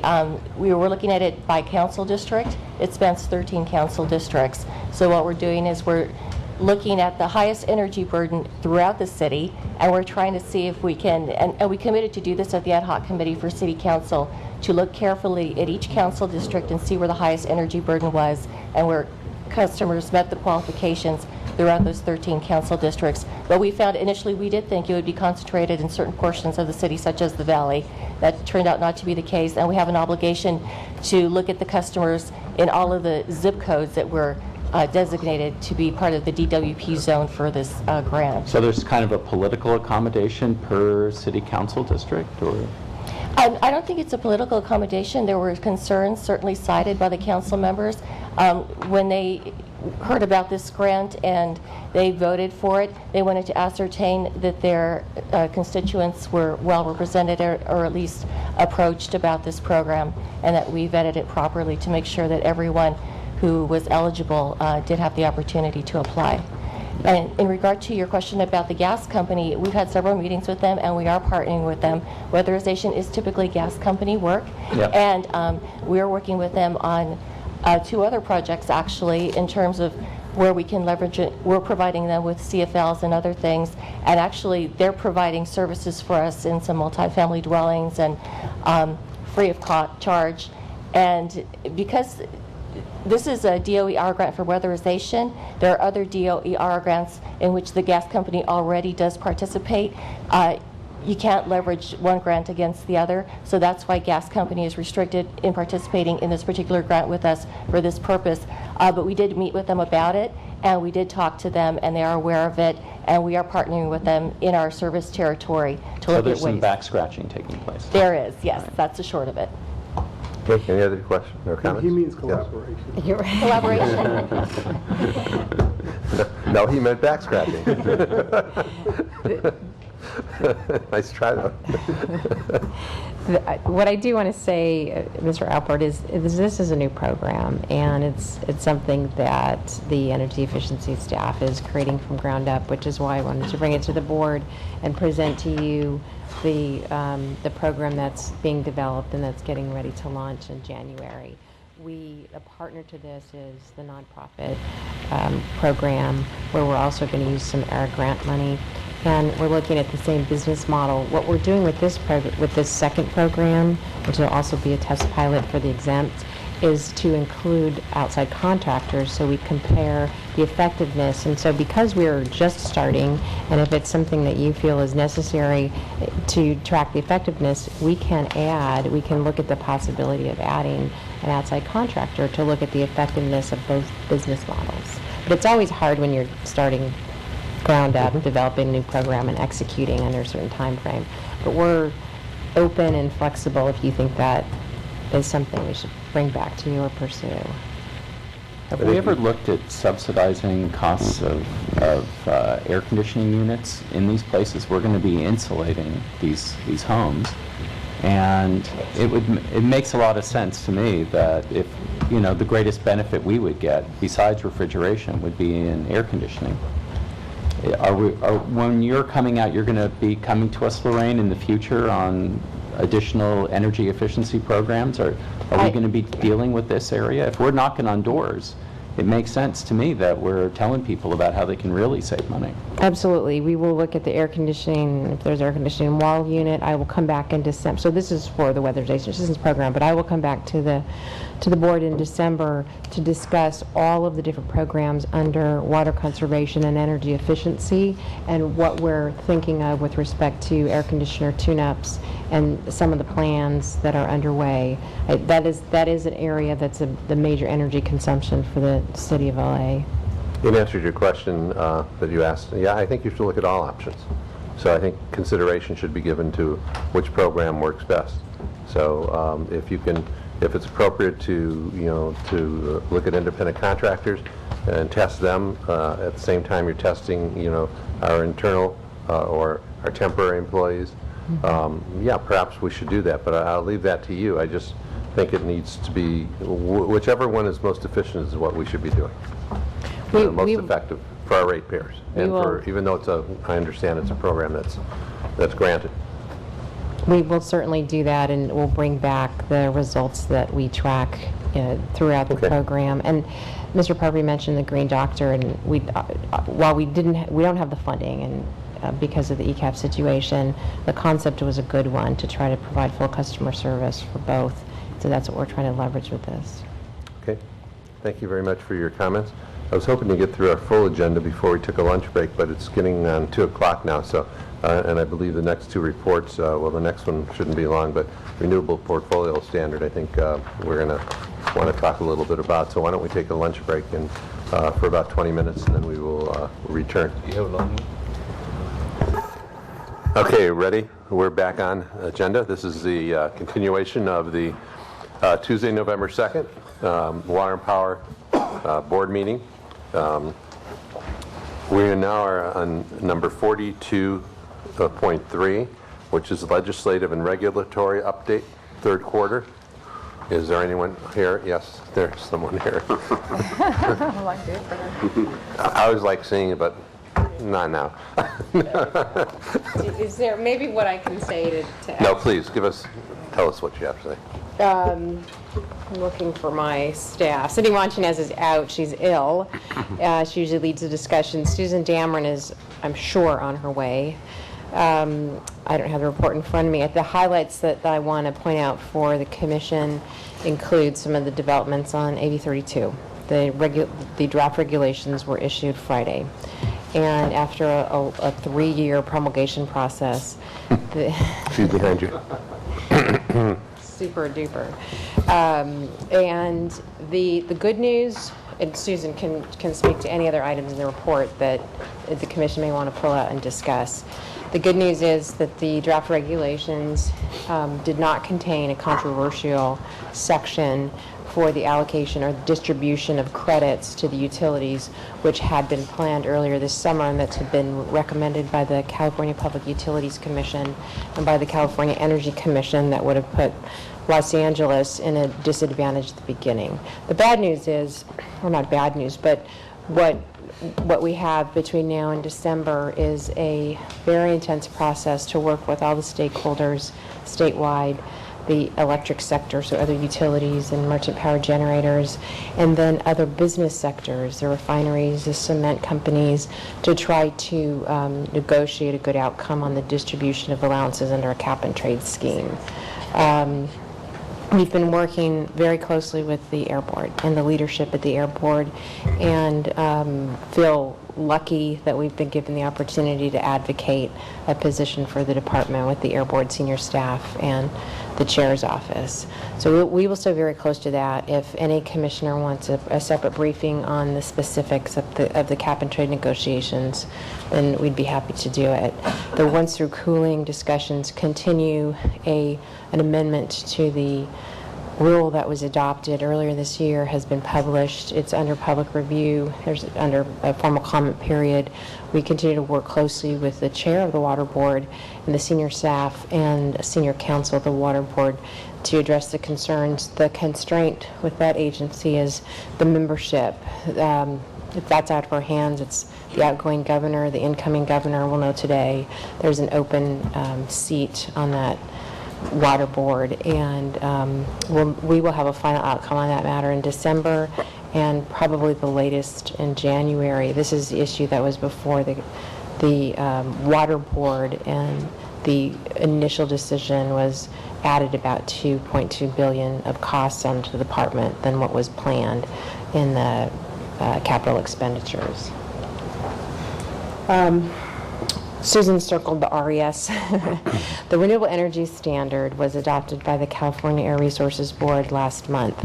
Although a 33% renewable portfolio standard was not passed by the state legislature this year as a statewide mandate through a new statute, a 33% renewable energy standard was passed by the Air Board as a new regulation. And so they both hold the same force and effect. And this new regulation is very different than what was contained in the bill by the legislature. It has much more flexibility on the use of renewable energy credits. It is something that will apply to us if Proposition 23 is not overturned today. Some of the preliminary polls that we have seen indicates that the Prop 23 will fail. If it fails, then this new RES, a 33% renewable energy standard, will apply to LADWP under this statutory framework of AB 32, which was passed in 2006. I think those are the highlights from the legislative and regulatory report. If there are any items that are listed. A couple of federal issues. Oh, I'm sorry. Hoover, I'm going to let Susan talk about Hoover. It's a priority for us, for the power system, and it's something that hangs in the balance, and the outcome is a little tenuous. I'll let Susan talk about it. Okay. Can I ask a question about AB 32? Yes. Assuming federal trade and cap legislation doesn't move forward, which is at least a possibility, it might not happen, what, if any, impact would that have upon AB 32?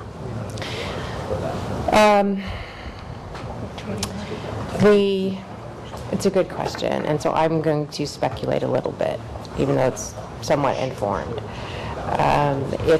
If we don't have cap and trade regulation at the federal level, then nothing will come in to supersede what's adopted ultimately in December by the State Air Board. Mm-hmm. And so what we will have is a framework for a carbon market that will be established exclusively by the state.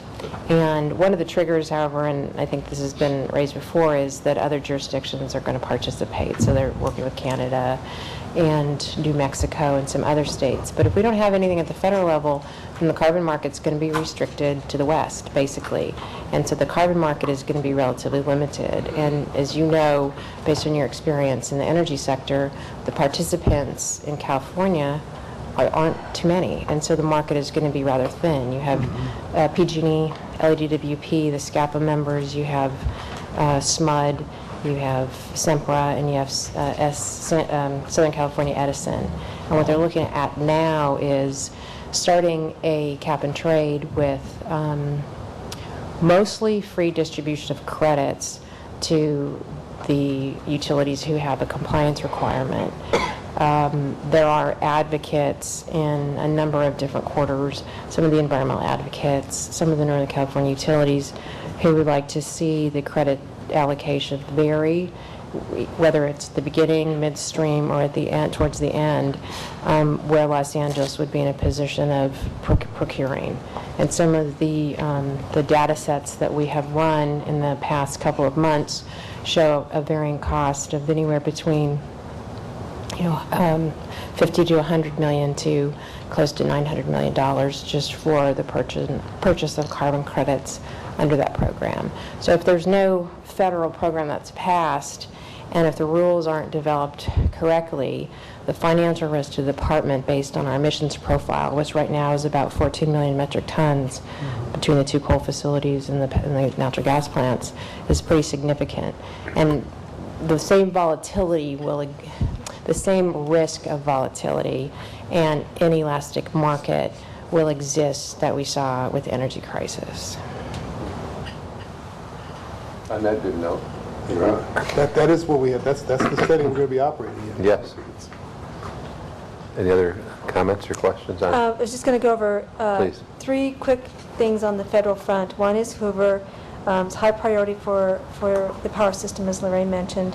Hoover passed the House in June, but it's been waylaid in the Senate, and with the Senate only coming back for 1 week in November and then a lame duck session in December, it's very up in the air as to whether we will get Hoover this year. We're very hopeful that we will get Hoover, predominantly packaged in an omnibus bill that will be needed to fund the government, but there are others that will find, there'll be other components of the omnibus bill that have dollars associated with it that might be controversial, whereas Hoover has no controversy and no dollars associated with it.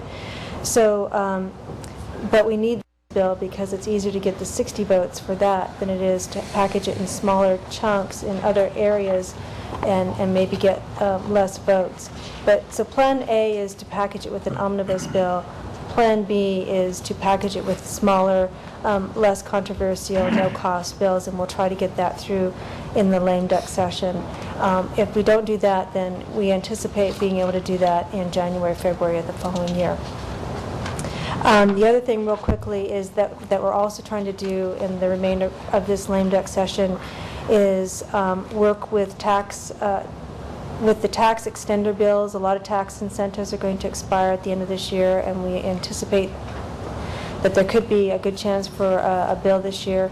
And the department has been working very hard on getting both the Clean Renewable Energy Bond and both the Treasury Grant Program, which is the 1603 program. It's a 30% grant for some of our renewable programs. And along those lines, we've been meeting with Harmon's office, Waxman's office, Schiff, Roybal Allard, and Becerra's office to try to push and get their support and sponsorship to put their efforts behind getting these issues into the tax extender bill that we could see by the end of the year. So there's a big push for that in the remaining parts of this year. And then lastly, just real quickly, we just submitted 6 earmark appropriation requests for 2012 to the mayor's office, 1 on economic development, 1 on workforce development, and 4 in the water system on a number of projects for water conservation, water recycling. Okay, any other questions or comments from the Can I commissioners? go back to AB 32 Please. again? Do we know, or have we done an analysis of the impact on rates if we get hit with having to buy very expensive credits? We have done a preliminary analysis on the impacts. I'm hesitating because you have to make a lot of assumptions. You have to make an assumption about how much we get for free and how much we have to buy. You have to make an assumption on the carbon price. We're assuming between $20 and $30, maybe $40. It could be much higher. We've had some local air credits that have gone over $100, especially during the energy crisis. And it assumes our actual emissions profile. If we dip down in our investments in renewable and the delivered energy that's carbon-based is increased, then that also affects the cost because it affects the coverage. And so we do have about 8 different scenarios that we have looked at, and we put different model inputs into those. There's been a lot of good work by our climate staff at the department and the power system staff and FSO who's helped us look through these. But it really depends on all these different factors. If you're interested or the commission's interested in looking at the drivers and some of the actual costs and the rate impacts of those costs, then we can present that to you in a supplemental. Yeah, I would encourage us to be as transparent as we could be as we work through this process, and to begin to talk to City Council about this and prepare ratepayers for what's coming. So we have to state the assumptions, and we recognize that they could change. What we don't want, right, is a kind of a last-minute hit, and the rates jump up rather significantly, and this is the first they've heard of it.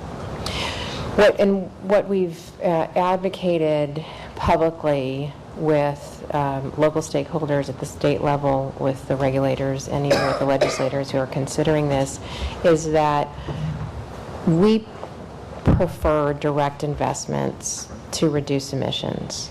We prefer to make an investment in new renewable energy and in coal transition and energy efficiency and other strategies. And if there is a cap and trade that requires an investment in a credit, which is created through this new market and diverts the investment in renewable energy or the coal transition or energy efficiency, then what you'll see from an environmental perspective will be funding a carbon market and not funding actual carbon reductions.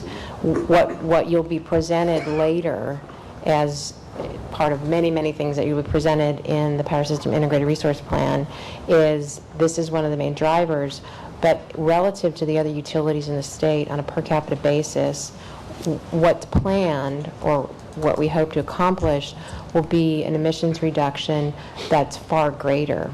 So even though we're about 9% of the state's electric users, we're going to deliver a huge chunk of the state's carbon reductions based on future investments and how this utility, the power system, is going to make a fundamental shift in its resources. And so under an AB 32 program or cap and trade, that can't not be recognized. It can't be dismissed. And so what we advocate publicly is our contributions are real, and they're real investments for the city of LA.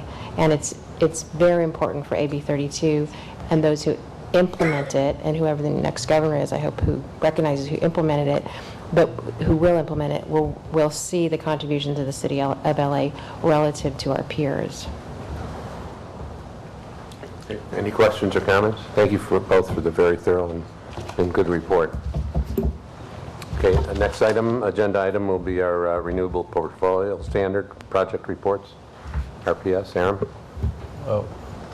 The report in front of you, Commissioner, is the monthly report that we file on the actual energy that we have delivered, and you can see the percentages. As far as the forecast for us to hit the 20%, because of the low energy usage on the denominator side, we will be very close to 20% when the year ends, because we have to take every month, the actual of every month, and totalize all our energy usage throughout the year and divide that, and we will be very close to that. But since the projects that we have coming up, like we cut the short-term purchases, we're kind of curtailing on those, and we got some contracts that are going to come off.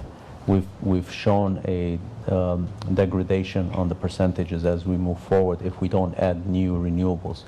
So the 2 solar projects that we're going to do, the 10 megawatts each, are going to replace some, but we're still going to have chunks of our renewables fall off the next several years. So what are we planning to do on that, doing about that? Are we going to be buying in the short market, or we are not doing that. We based on the direction that we got because of the understanding that we have to take care of the ECAF, the under collection and everything else. We're curtailing on the short term. The only time we're going into the short term market is just to keep the relationships going with the marketers and make sure we're in the market. When the time comes and we have to purchase, that we don't have absence of the skills and the connections that we have there. That's the only thing we're doing on the short-term market. Again, not to surprise anyone, and I don't see anyone from senior management. Well, you're here, obviously. But have we passed this information on to the mayor's office and to the council members so that they're aware of it? We have done several, communications, about, and it's part of our integrated resource plan. Our recommendation is to have enough funding available as part of the integrated resource plan, at least to hold the 20% for now until the clarity on the 33% comes through, and then therefore we go from 20 to 33. If we slip back on the percentages, it's going to be hard for us to push back to 20 and then 20 to 33. So that clarity is going to take place tomorrow morning? As far as the 33%. Yeah. I mean, the regulation is going to be probably drafted, as Lorraine mentioned, on the 33%, whether it comes under the CARB jurisdiction or the... I heard that one of the gubernatorial candidates is talking about moving very quickly in an RPS legislation as well. But we've gotten the Milford, the 100-megawatt Milford. We were successful in getting it through. Your board approved it. We've gone through the final approval. It's actually under construction right now. So we have total of 300 megawatts from the Milford Valley coming in. We've added the 10 turbines at the Pine Tree. So we've added more renewables under our control. We're going to add the solar generation, but looking at the horizon, if we just going to just hold the line, then we have to replace the contracts that are falling off just to hold the line. But that's going to take some new stream of income for us to make sure ECAF doesn't get more complicated than what it is right now. Yeah, my only suggestion to you is that you make sure that that our COO and our CEO make certain that the mayor's office, the mayor himself, and that our council members are aware of where we're at. Because in the past, historically, before many of the commissioners have been on this commission, we've had some projections and predictions as to where we're going to be that just made no sense, not from you, but from others, that just made no sense, and they were unreasonable expectations, and we don't want any surprises anymore. Well, one thing we knew when you give us a target, we're going to meet that. So the 20% was, I mean, we had to hold back some of the projects because of the financing issue, but I think I'm very, very confident when we get the 33% or any clarity on what goals should we meet at what stage, I think we'll go full blast on and execute those plans. Aaron, let me ask you, I've heard just in passing that the controller is conducting a performance audit on the RPS within DWP.